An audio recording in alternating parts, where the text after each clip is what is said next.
నిన్న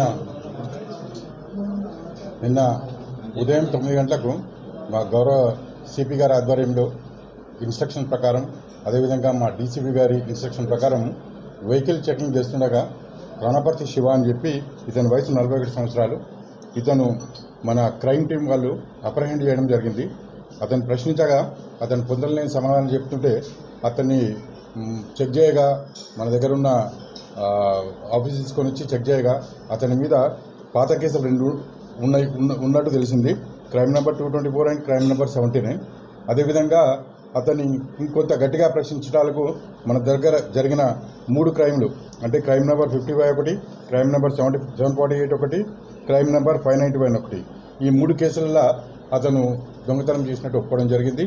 అదేవిధంగా నిన్న అతన్ని మన క్రైమ్ స్టాఫ్ అంతా కూడా దాన్ని తీసుకొని పోయి ఈ ప్రాపర్టీ దాదాపుగా 15 తులాల బంగారం మరియు 30 తులాల సిల్వర్ వరకు అతని దగ్గర నుంచి రికవరీ చేయడం జరిగింది.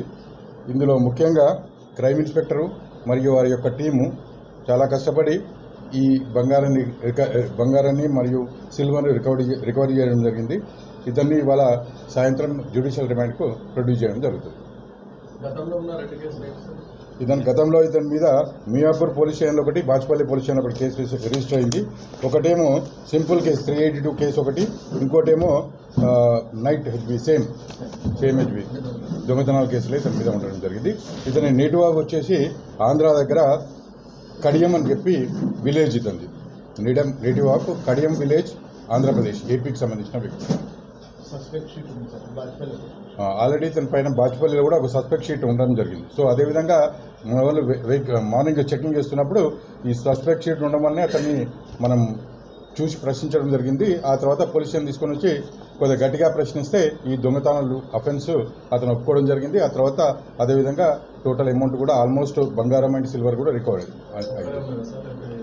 ఇతను ఎప్పుడు కానీ సింగిల్ అఫెండర్, ఇప్పుడు ప్రతి కేసులో కూడా సింగిల్గానే చేస్తారు, వేరే వాళ్ళు ఉంటారు. నేను ఎప్పుడే ఒకటే చేస్తుంటాడు కేసులో. దాదాపుగా ఎంత ఉంటుంది రవి? 18 లక్షల చిల్లర రికవరీ చేయడం.